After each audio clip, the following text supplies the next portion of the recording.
स्वागत है आपका ऑनलाइन फिश स्टडी में। तो फ्रेंड्स, इस वीडियो में देख रहे हैं रेस्पिरेशन या फिर श्वसन जो है उसका पार्ट 1 देख रहे हैं। और इससे पहले मैंने बायोलॉजी में आपके लिए सेल यानी ह्यूमन कोशिकाएं जो है मानव कोशिकाएं से संबंधित जो है क्वेश्चंस और उनसे रिलेटेड जो है इम्पॉर्टेंट जितना भी कंटेंट था वो मैंने आपको डाल दिया। उसमें एक चीज़ बची है प्लास्टिड यानी या फिर अब प्लांट किंगडम्स जो बचा हुआ है, ओके, वो मैं पढ़ाऊँगा, प्लांट किंगडम्स वगैरह, ओके। लेकिन इससे पहले जो इम्पोर्टेंट क्वेश्चन आते हैं वो हम ले रहे हैं। या रेस्पिरेशन से बहुत सारे क्वेश्चन आपको बनेंगे एग्जाम में, ओके। देखिए मेरे पास 2 टाइप के क्वेश्चन है। पहला देखिए आपको दिख रहा है, ऐसे क्वेश्चन हुआ, क्वेश्चन के बाद में हमने आंसर दिया, वो आंसर रिलेटेड किससे है या किस चीज़ से है ये हमारे यहाँ पर लिखा हुआ है, ठीक है, ये पूरा का पूरा, ठीक है। ऐसे जो है हम हमारे पास इस टाइप का क्वेश्चन है। और एक है हमारा पूरा फुल, मतलब जो है पूरा तरीके से हमें पढ़ना है, ठीक है, क्या क्या है क्या क्या नहीं है, ये चीज़ है। इससे हम 2 तरीके से क्वेश्चन को करेंगे, ठीक है। पहला तो हमने पढ़ लिया, फिर उसको पढ़ने के बाद में हमने एमसीक्यूज लगाए और एमसीक्यूज में भी डिटेल हमने क्वेश्चन को किया है। तो इस प्रोसेस में 2 या 3 वीडियो बन पाएंगी, ओके। तो प्लीज़ 2 या 3 और ये 2 या 3 वीडियोस के बाद में रेस्पिरेशन आपका खत्म हो जाएगा, कभी आपको ज़रूरत नहीं पड़ेगी, बस आपको ध्यान से देखना है, ओके, ठीक है। इस वीडियो की पीडीएफ या इस जो पूरी पीडीएफ है वो टेलीग्राम ग्रुप पे मिल जाएगी। ऑनलाइन फ्री स्टडी के नाम से चैनल है। ऑनलाइन फ्री स्टडी, स्टडी जब लिखेंगे सारे एक साथ लिखेंगे, स्टडी अब लिखेंगे तो आप स्टडी में डबल बाय लगाइएगा, ओके, आपको टेलीग्राम ग्रुप मिल जाएगा, वीडियो के डिस्क्रिप्शन में मिल जाएगा, ओके। तो भैया श्वास या फिर हम रेस्पिरेशन जो है वो कैसा होता है? ब्रीदिंग एक बाह्य एक्सटर्नल क्रिया है। कैसी है? एक्सटर्नल क्रिया है जो जैव भौतिक यानी कि बायो फिजिकल प्रक्रिया भी कहलाती है, ठीक है। श्वसन एक आंतरिक यानी इंटरनल जो, अगर देखिए रेस्पिरेशन जहाँ पर देखिएगा एक श्वास है, एक होती है ब्रीदिंग, ओके, एक होती है रेस्पिरेशन।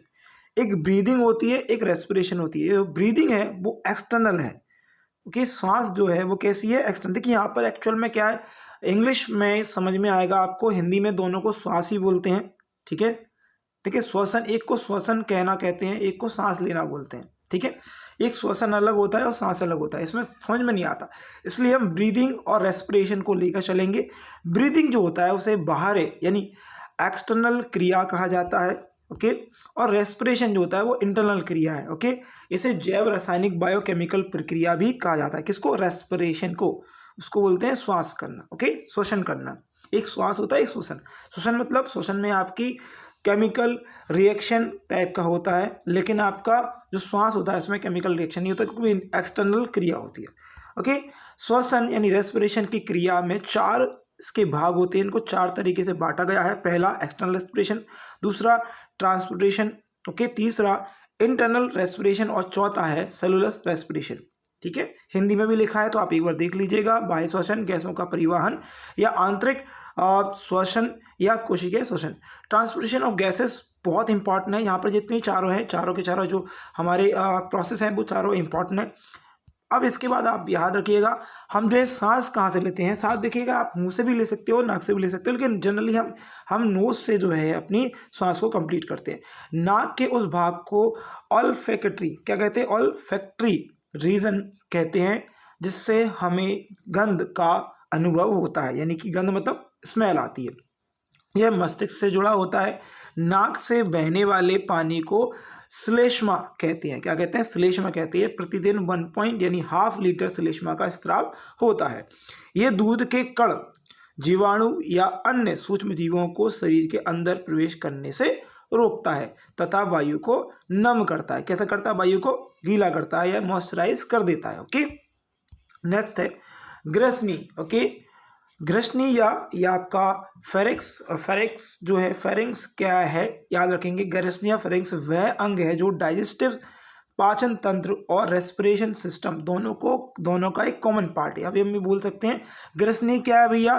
ग्रसनी एक ऐसा पार्ट है जो डाइजेस्टिव सिस्टम आपका और रेस्पिरेशन सिस्टम को जोड़ता है, दोनों का एक कॉमन पार्ट है, ओके। त्वचा या फिर हम वायु नालिका या फिर श्वसन नली हम किसे कहते हैं? ये क्या है? वायु नालिका लगभग 12.5 सेंटीमीटर की होती है। इसमें सी शेप्ड, कैसा? एक सी शेप्ड माइलिन कार्टिलेज या उपास्थि इसे कहते हैं होती है। ये कंट्रोल्स एयर प्रेशर कर, क्या करती है, एयर प्रेशर को कंट्रोल करती है, वायुदाब को नियंत्रित करती है। कौन, सी शेप या फिर माइलिन कार्टिलेज क्या करती है, वायुदाब को कंट्रोल करेगी। ठीक है, पुरुषों में एडम एप्पल जो है मौजूद होता है। देखिए एडम एप्पल तो उसमें भी होता है, लेकिन एडम एप्पल मौजूद होता है जो आवाज़ यानी कि ahead deepness of the voice, गहराई जो, देखिए क्या होता है, देखिए पुरुषों का एडम एप्पल और आपका महिलाओं का एडम एप्पल, उनमें अंतर होता है। महिलाओं की आवाज़ क्या होती है, महिलाओं का एडम एप्पल जो होता है वो छोटा होता है, और ह्यूमन का जो पुरुष होते हैं उनका बड़ा होता है, जिससे जो है आवाज़ भारी होती है। लेकिन महिलाओं की आवाज़ कैसी होती है, लंबी होती है। ओके, पतली और लंबी होती है, किस लिए, क्योंकि उनका एडम एप्पल कैसा है, छोटा है। ओके, वोकल कॉर्ड का आकार जो है महिला फीमेल में 12 से लेकर 17 mm होता है, और मेल में 17 से 25 mm होता है। ओके, लैरिंग्स को वॉइस बॉक्स कहा जाता है। क्या कहते हैं, लैरिंग्स को वॉइस कहा जाता है। लैरिंग्स के अंदर बहुत पतली यानी वेरी थिन वोकल कॉर्ड होती हैं। क्या होती हैं, बहुत छोटी वोकल कॉर्ड्स भी पाई जाती हैं। वॉइस बॉक्स या फिर लैरिंग्स को हम वॉइस बॉक्स ही कहते हैं, भी बताया मैंने। श्वसन मार्ग का वह भाग है जो ग्रसनी को वायुनालिका से जोड़ता है। याद रखिएगा, श्वसन मार्ग को भाग, देखिए लैरिंग्स या वॉइस बॉक्स श्वसन मार्ग का वह भाग है जो ग्रसनी को ट्रेकिया से जोड़ता है। किससे जोड़ता है, ट्रेकिया से जोड़ता है। ठीक है, अब एपिग्लोटिस। ओके, एपिग्लोटिस वह भाग है जो भोजन को निगलते समय भोजन को श्वास नली में प्रवेश नहीं होने। एपिग्लोटिस क्या होता है, जब आप मुंह खोलेंगे तो आपके मुंह में जो है एक, मतलब बिल्कुल गले के बिल्कुल लास्ट कॉर्नर पर एक घंटी टाइप की टंगी होगी, वो उसी को कहते हैं एपिग्लोटिस। एपिग्लोटिस क्या करता है, ये एपिग्लोटिस आपके भोजन को जो है श्वास नली में नहीं जाने देता। श्वास नली मतलब फेफड़े में नहीं जाने देता है। ओके, अब आगे आपका लंग्स। फेफड़े को 3 भागों में विभाजित किया गया है। 3 विभाग कौन कौन से हैं, फेफड़े का पहले विभाग यानी प्राइमरी डिवीजन कहते हैं। ओके, इसको ब्रॉन्स कहते हैं। क्या कहते हैं, ब्रॉन्स भी कहते हैं। फेफड़े का दूसरा भाग, इसको सेकेंडरी या फिर ब्रोंक्रियोल्स कहते हैं। ब्रोंक्रियोल्स भी बोलते हैं। ओके, हिंदी में थोड़ा सा सिंपल है। ओके, हिंदी में याद करना, हिंदी में याद करिए, इंग्लिश में आपको दिख ही रहा है। फेफड़ों का तीसरा विभाजन, ओके, या फिर फेफड़ों का तीसरा जो पार्ट है, तीसरा विभाजन कहते हैं, इसको कहते हैं ट्रिया डिवीजन या फिर एल्वियोली। क्या कहते हैं, एल्वियोली भी से कहते हैं, वायु कुपिका भी से कहते हैं। बहुत इंपॉर्टेंट है एल्वियोली, ध्यान रखिएगा। पहला दूसरा आपको समझ में आ गया, तीसरा वाला एल्वियोली है, याद रखिए। श्वसन नली, वायुनली या ट्रिकिया, श्वसन नली, वायुनली या ट्रिकिया तीनों एक ही हैं। लंग्स की तरफ जाते हुए राइट एंड लेफ्ट ट्यूब में विभाजित हो जाते हैं। कैसे हो जाते हैं, राइट और लेफ्ट ट्यूब में विभाजित हो जाते हैं। उस विभाजित ट्यूब को ब्रोंकस कहते हैं। ट्यूब को क्या कहते हैं, ब्रोंकस कहते हैं। क्या कहते हैं, ब्रोंकस कहा जाता है। ओके, दाएं यानी लेफ्ट ब्रोंकस जो है 3 शाखाओं में विभाजित होता है। कितनी 3 शाखाओं में विभाजित होता है, होकर दाईं ओर फेफड़ों में प्रवेश करता है। किसमें, दाईं ओर फेफड़ों में प्रवेश करता है। और लेफ्ट वाला ब्रोंकाइस 2 शाखाएं उनकी बनती हैं, 2 शाखाएं बनेंगी, ब्रांचिस में विभाजित होकर बाईं ओर फेफड़े में प्रवेश करते हैं। ओके, ध्यान रखिएगा। ब्रांचेस या ब्रांचेस बोलेंगे इसको, ब्रांचेस से विभाजित ये शाखाएं ब्रॉन्ची कहलाती हैं। ब्रांचेस से विभाजित होकर ये क्या, ब्रॉन्ची कहलाएंगी। क्या कहलाएंगी, ब्रॉन्ची कहलाएंगी। ब्रॉन्ची आगे जाकर बहुत सी छोटी छोटी शाखाओं में बट जाती है, जिसको ब्रोंकियोल्स कहते हैं। ब्रोंकियोल्स कहते हैं, क्या कहते हैं, ब्रोंकियोल्स कहा जाता है। क्या कहते हैं, देखिए ब्रांचेस या फिर ब्रॉन्च जो है छोटी शाखाएं बनती है, इसको ब्रॉन्ची कहते हैं। ब्रॉन्ची और भी छोटी शाखाएं बढ़ती हैं, इनको ब्रोंकियोल्स कहा जाता है। ब्रोंकियोल्स कहा जाता है। ओके, अब एल्वुली या फिर वायु कुपिका जो ब्रोंकियोलिस होती हैं के सिरे का वह भाग है जहां ऑक्सीजन और कार्बन डाइऑक्साइड का आदान प्रदान होता है। अब आपसे पूछ लिया जाए कि ऑक्सीजन और कार्बन डाइऑक्साइड का जो श्वसन आदान प्रदान होता है वो कहाँ होता है, तो आप बोलोगे फेफड़े में होता है। फेफड़े में आंसर नहीं दिया है तो आपको दिया एल्वोली। आप एल्वोली लगाओगे, एल्वोली नहीं लगाया तो आपको ब्रोंकियोल्स दिया होगा तो ब्रोंकियोल्स में आप लगाओगे। ओके, ये तीनों इंपॉर्टेंट है, याद रखेंगे। अगला क्वेश्चन आपका, अगला चीज आगे आपका रेस्पिरेशन क्या होता है, श्वसन क्या होता है। चलिएगा, शरीर में उपस्थित ग्लूकोज को ऑक्सीडाइजेशन में जलाना को हम श्वसन कहते हैं। अब आप बोलोगे यार श्वसन, ये श्वसन होता है, जल कर क्या होता है। देखिए सुनिए मेरी बात, किसी भी चीज़ को अगर आप एनर्जी उससे प्रोड्यूस कराना चाह रहे हैं तो उससे क्या करना पड़ेगा, उसकी एनर्जी हमें एब्जॉर्ब करनी है तो उससे क्या करना पड़ेगा, ऑक्सीडाइजेशन करना पड़ेगा। क्या करना पड़ेगा, ऑक्सीडाइजेशन करना पड़ेगा। इसलिए याद रखिएगा, जो आपके रेस्पिरेशन होता है उसका मुख्य जो काम होता है वो आपका जो ग्लूकोज बन रहा है, आप खाना खाते हैं, जो ग्लूकोज बनता है उस ग्लूकोज को एनर्जी में कन्वर्ट करना है। ग्लूकोज को एनर्जी में कन्वर्ट करने के लिए आपकी ऑक्सीजन की जरूरत पड़ेगी, और ऑक्सीजन का मौजूदगी में जो ग्लूकोज का दहन होगा, ऑक्सीडाइजेशन होगा, उसे हम श्वसन कहेंगे, और जिससे आपके शरीर में क्या होगा, एनर्जी उत्पन्न होगी। वह श्वसन में गैसों का एक्सचेंज लंग्स के अंदर होता है, और उसी तरह आंतरिक श्वसन में गैसों का एक्सचेंज होता है। कोशिकाएं यानी कि हमारी जो सेल है सेल में होता है, इसलिए इसे कोशिकीय श्वसन भी कहते हैं। मैंने पहले ही बताया था कि माइटोकॉन्ड्रिया में जो श्वसन होता है, और जो श्वसन होता है माइटोकॉन्ड्रिया में, उसमें सेल का ही एक पार्ट है।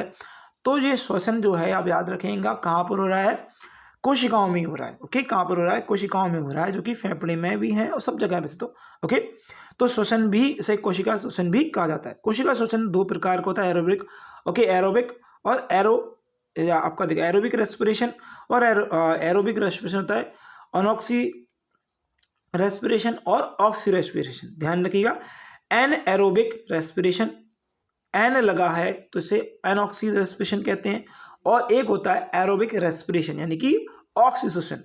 देखिए एन एरोबिक ऐसा श्वसन है, पहला हमारे पास यहाँ पर आ गया। एन एरोबिक कैसा श्वसन है हमारे लिए, एन एरोबिक हमारे लिए ऐसा श्वसन है जो ऑक्सीजन की अनुपस्थिति में पूरा होता है, उसे एन एरोबिक यानी अनऑक्सी श्वसन कहते हैं। क्या कहते हैं, अनऑक्सी श्वसन कहते हैं। अब इसका उल्टा आप देखिएगा, ऑक्सी श्वसन उसे कहते हैं, यानी एन एरोबिक श्वसन उसे कहते हैं, या फिर हम इसे एक और कहते हैं, इसे हम साइटोप्लाज्म में पूरा होता है। ध्यान रखिएगा, देखिए याद रखिएगा, आप मैंने बताया था जो ऑक्सी श्वसन है वो कहाँ पर होगा, साइटोप्लाज्म में कंप्लीट होगा। कहाँ पर, साइटोप्लाज्म में होगा। अब ये साइटोप्लाज्म में जो हो रहा है, याद रखेंगे, एरोबिक श्वसन यानी ऑक्सी श्वसन में ग्लूकोज का अपूर्ण विघटन यानी इनकम्प्लीट ऑक्सीडेशन होता है। ओके, और ये कोशिका सेल में कोशिका द्रव यानी साइटोप्लाज्म में होता है। कहाँ होता है, साइटोप्लाज्म में होता है। ओके, अंत में हमें पायरुबिक अम्ल कौन सा होता है, एक याद रखेंगे, पायरुबिक अम्ल तथा 2 ATP ऊर्जा एडिनोसाइन ट्राइफॉस्फेट प्राप्त होता है। ओके, और हमें क्या मिला यहाँ से, C6H12O6 जो है ने किसको चेंज किया, भाई देखिए C6H12 आपका क्या था, ग्लूकोज था। ग्लूकोज किस मिला, ग्लूकोज मिला पायरुबियन एसिड में, एसिड से 2 ATP ऊर्जा उत्पन्न हुई। कहाँ पर हुई ऊर्जा उत्पन्न हुई आपकी साइटोप्लाज्म में। कहाँ पर, साइटोप्लाज्म में। उस साइटोप्लाज्म में जो ऊर्जा उत्पन्न हुई है उस रेस्पिरेशन को आप कहते हैं एरोबिक रेस्पिरेशन। ओके, यानी ऑक्सी श्वसन। ग्लूकोज का इस यहाँ पर अनकम्प्लीट जो है डाइऑक्साइड होता है, कहता अनकम्प्लीट डाइऑक्साइड होता है। अब बोलो क्या अनकम्प्लीट मतलब, देखिए जब भी आप मान लिया आप कोई चीज़ को जला रहे हो, वो पूरे तरीके से नहीं जल रही है, तो क्या वो पूरे तरीके से जल रही है तो उसमें से कम ऊर्जा उत्पन्न होगी, इसलिए 2 ATP ऊर्जा उत्पन्न होती है। कितनी होती है, 2 ATP ऊर्जा उत्पन्न। वास्तव में 4 ATP ऊर्जा हमें प्राप्त होती है, मगर 2 ATP ऊर्जा इस पूरे प्रक्रिया में खर्च हो जाती है। अब बहुत इंपॉर्टेंट है, साइटोप्लाज्म में एक्चुअल में 4 ATP ऊर्जा उत्पन्न होती है, लेकिन 2 ATP ऊर्जा जो है वो हमें मिल रही है, 2 ATP ऊर्जा जो है हमें इस पूरे काम को करने में लग गई है। ओके, ध्यान रखेंगे, कोशिकाओं के पास जो ऊर्जा होती है वह ATP के रूप में स्टोर होती है, संग्रहित होती है। इस पूरी प्रक्रिया को ग्लाइकोलिसिस भी कहते हैं। क्या कहते हैं, बहुत इंपॉर्टेंट, इस पर इंपॉर्टेंट लगाइए, इसको ग्लाइकोलिसिस भी कहा जाता है। ओके, नेक्स्ट है ग्लाइकोलिसिस जो है ऑक्सीजन की अनुपस्थिति में होता है। आप याद रखिएगा, ग्लाइकोलिसिस यानी कि एरोबिक रेस्पिरेशन अनुपस्थिति में होता है। किसकी? ऑक्सीजन की अनुपस्थिति में होता है। यह एरोबिक रेस्पिरेशन कहलाता है, इसे ऑक्सी रेस्पिरेशन कहते हैं। और एनएरोबिक रेस्पिरेशन जो है दोनों में होता है। दोनों मतलब ऑक्सीजन में भी होता है, ऑक्सीजन की उपस्थिति में हो जाता है और ऑक्सीजन की अनुपस्थिति में भी हो जाता है। ओके, एग्जाम्पल की हम बात करें, मसल सेल्स में होता है, फंगी में होता है, बैक्टीरिया में होता है और फर्मेंटेशन में भी ये हो जाता है। ओके, इसके बाद हम बात करेंगे एरोबिक रेस्पिरेशन में ऑक्सीजन की अनुपस्थिति में होने के कारण प्रक्रिया ग्लाइकोलिसिस तक ही पूरी होती है। ओके, याद रखेंगे इतना। जो एरोबिक रेस्पिरेशन है उसमें क्या होता है, ऑक्सीशोषण जो होता है ऑक्सीजन की अनुपस्थिति में होने के कारण, देखिए मैंने बोला था जो एरोबिक रेस्पिरेशन है वो होता है ऑक्सीजन के, उसमें एनारोबिक ऑक्सीजन शोषण होता है। ओके, अनुपस्थिति में होता है इसके, तो इसी प्रोसेस को क्या बोलेंगे? ग्लाइकोलिसिस बोलेंगे। ओके, एरोबिक रेस्पिरेशन यानी कि ऑक्सी रेस्पिरेशन की उपस्थिति में पूरा होता है, जिसके कारण उस प्रक्रिया को ग्लाइकोलिसिस से आगे हम बढ़ाते हैं। ओके, अगला यहाँ पर देखेंगे एरोबिक रेस्पिरेशन। ओके, देखिए ये थोड़ा डिटेल में हम जा रहे हैं, इसलिए थोड़ा सा आपको लग रहा होगा सर बार बार एक ही चीज़ बता रहे हैं, तो कोई दिक्कत नहीं है, आप सुनिए। जो रेस्पिरेशन जो ऑक्सीजन की उपस्थिति में पूरा होता है उसे एरोबिक, जो ऑक्सीजन यानी O2 की उपस्थिति में पूरा होता है इसे एरोबिक रेस्पिरेशन। इसमें ग्लूकोज का पूर्ण डाइजेशन होता है, ये हमने ऑलरेडी कर लिया है, पूर्ण डाइजेशन होता है। ओके, ये कर लिया हमने। ग्लाइकोलिसिस से प्राप्त जो पायरुविन अम्ल का पूर्ण डाइऑक्साइड जो पूर्ण डाइऑक्सीजन जो होता है वो माइटोकॉन्ड्रिया में होता है। देखिएगा एक हमने पढ़ा था एनारोबिक, जिसमें मतलब ऑक्सीजन की अनुपस्थिति में जो है डाइऑक्सीजन हो रहा था, साइटोप्लाज्म में हो रहा था। साइटोप्लाज्म में ओनली 4 ATP जो निकल रही थी। 4 ATP निकलने के बाद में 2 ATP उसकी हमें मिलती थी, लेकिन 2 ATP उसको काम करने में लग जाती थी। अब आ जाता हमारा एरोबिक रेस्पिरेशन, जो कि ग्लूकोज को ऑक्सीडाइजेशन पूर्ण रूप से कर देता है, लेकिन वो किस में कर रहा था? आधा कम ही कर रहा था, पूर्ण रूप से कर रहा था, इसलिए इसको ग्लाइकोलिसिस कहा गया है। इसमें पायरुवियन एसिड निकलता है जो कि पूर्ण रूप से ऑक्सीजन को पूर्ण रूप से ऑक्सीडाइजेशन कर देता है। और ये कहाँ होता है? माइटोकॉन्ड्रिया में। पूर्ण रूप से ऑक्सीजन का दहन माइटोकॉन्ड्रिया में होता है, अपूर्ण रूप से ऑक्सीजन का जो दहन होता है वो साइटोप्लाज्म में होता है। साइटोप्लाज्म में 2 ATP हमें मिलती है, लेकिन आपका जो माइटोकॉन्ड्रिया है, माइटोकॉन्ड्रिया से जो हमें ऊर्जा उत्पन्न होती है वो 36 ATP ऊर्जा उत्पन्न होती है। ध्यान रखेंगे।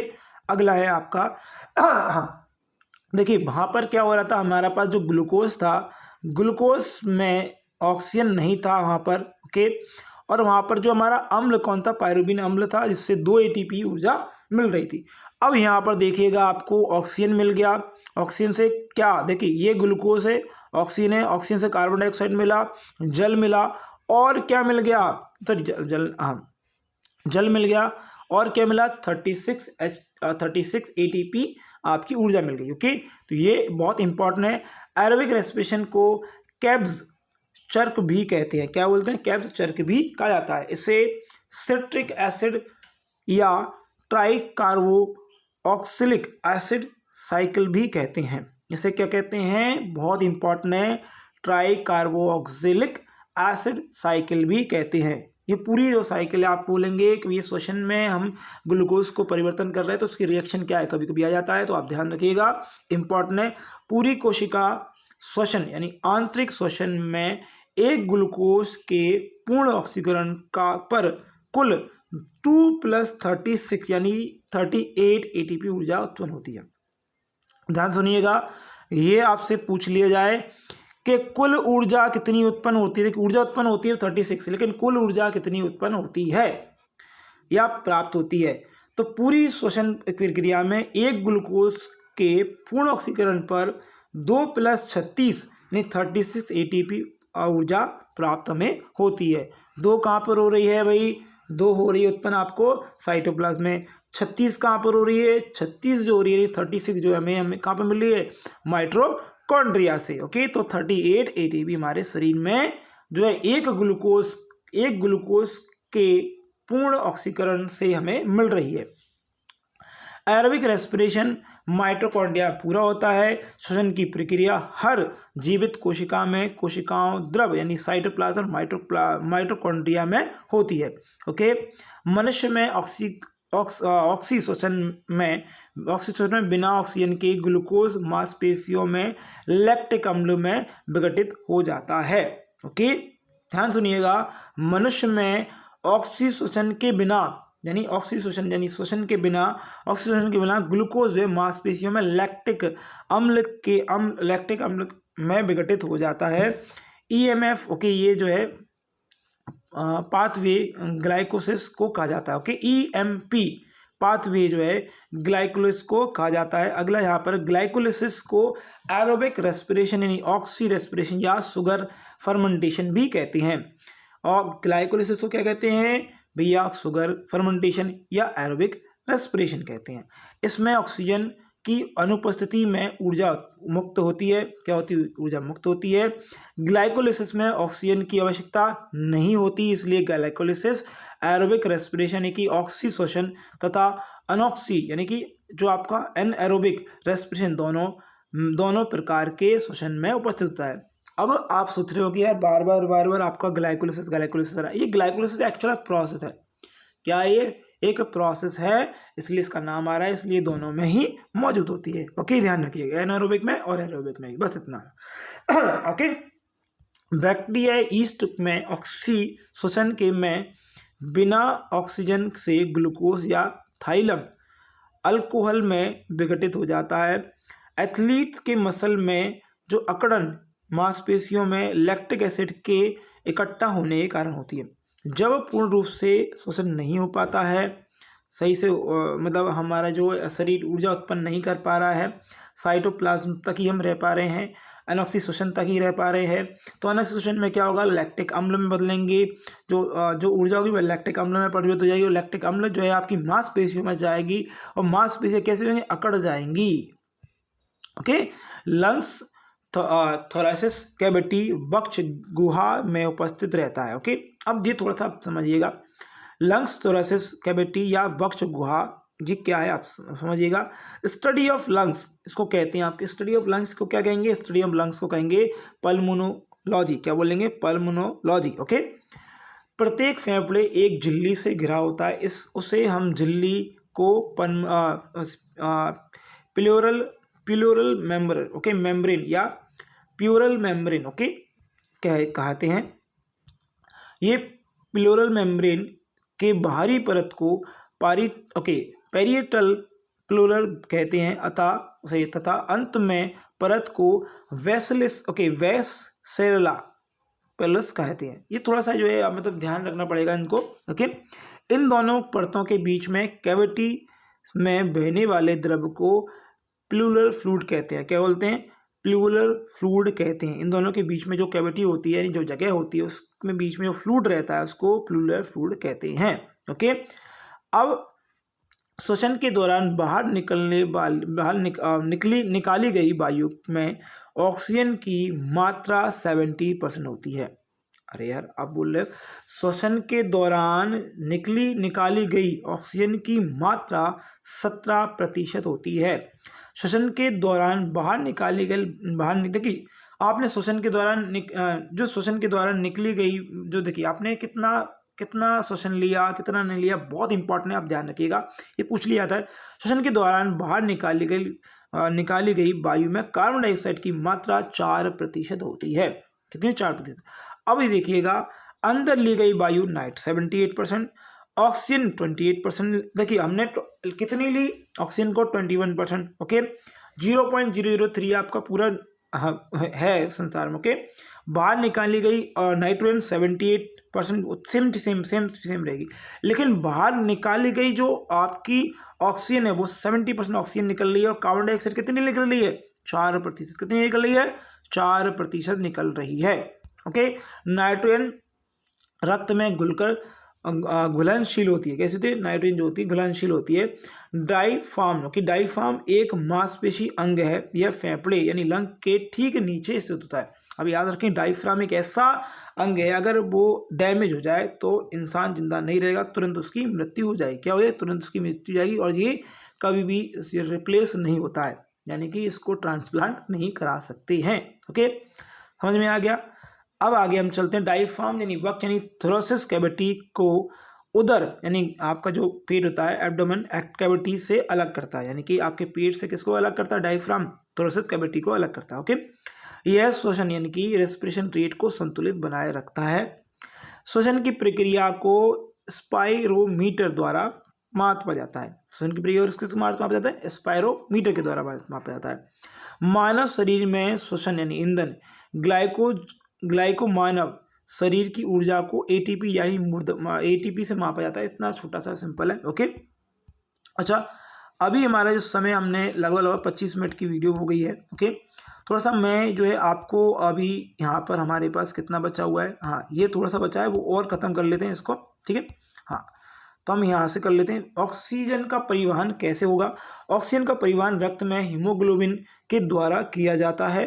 ओके, रक्त का काम श्वसन गैसों और पोषक तत्वों को शरीर के प्रत्येक अंग तक ले जाना होता है। हीमोग्लोबिन एक प्रोटीन है जो रक्त में पाया जाता है। इसके केंद्र में लोहा परमाणु उपस्थित होते हैं।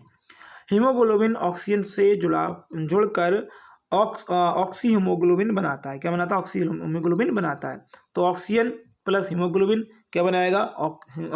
हीमोग्लोबिन या ऑक्सी हीमोग्लोबिन क्या बनाएगा? ऑक्सी हीमोग्लोबिन बनाएगा। ऑक्सी हीमोग्लोबिन ब्लड सर्कुलेशन यानी कि रुधिर परिसंचरण के दौरान हमारी शरीर यानी कि सेल जो है हमारी सेल तक पहुंचता है। वहां जाकर ऑक्सीजन और हीमोग्लोबिन दोनों अलग हो जाते हैं तथा मुक्त ऑक्सीजन कोशिकाओं तक पहुंच जाते हैं।